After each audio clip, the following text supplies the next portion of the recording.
Ancient humans lived in bands of roughly 25 to 50 people. Everyone knew everyone. Trust was earned over years of shared hunts and shared danger.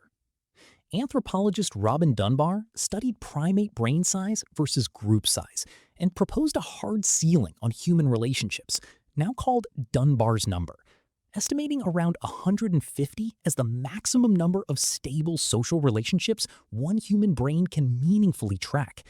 Beyond that, the brain simply runs out of social bandwidth. Now, hold that number next to this one. The average social media user today maintains hundreds, sometimes thousands of connections. We are the first humans in 200,000 years attempting to socially process a number of relationships our own neurology was never built to handle. And the ancient tribal instinct doesn't shut off just because the tribe got too big to track. It still asks the same question it always has. Am I accepted here? Am I safe with this group? Except now, that question gets asked about an audience of strangers the brain can't actually verify, trust, or read the way it once read a face across a fire. This connects directly to a second ancient mechanism: comparison. In 1954, psychologist Leon Festinger proposed social comparison theory, the idea that humans determine their own worth largely by measuring themselves against others nearby.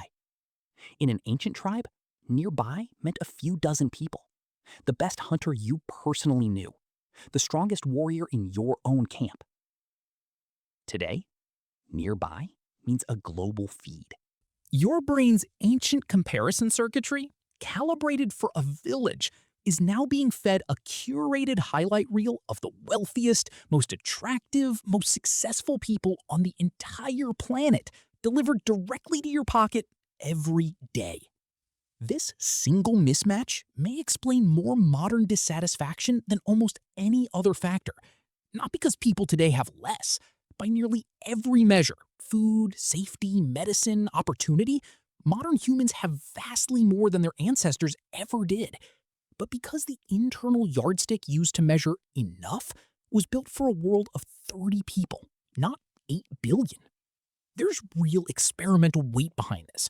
Research on social media use, including a widely cited 2018 study published in the Journal of Social and Clinical Psychology by Hunt, Marks, Lipson, and Young, found that limiting social media use to roughly 30 minutes a day led to significant reductions in loneliness and depressive symptoms among college-age participants over just 3 weeks. Turn down the exposure to an oversized tribe, and the ancient system calms back down. Interestingly, even primate research backs this up. Dunbar also found that grooming, physical touch, was the glue that maintained bonds in primate troops, consuming huge amounts of daily time. Human bonding likely evolved along similar lines, through physical presence, not passive scrolling. A like is not grooming. It doesn't produce the same oxytocin response as real physical connection. So here's the takeaway for part 2.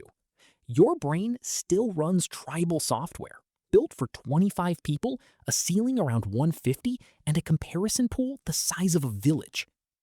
It was never built for a follower count, a global feed, or a planet of strangers. The loneliness so many people feel despite constant connection isn't a contradiction. It's exactly what you'd expect when ancient bonding instincts meet a modern world built at the wrong scale. Next, in the final part, how ancient daily rhythm got lost and what that ancient blueprint can still teach modern humans about living better right now.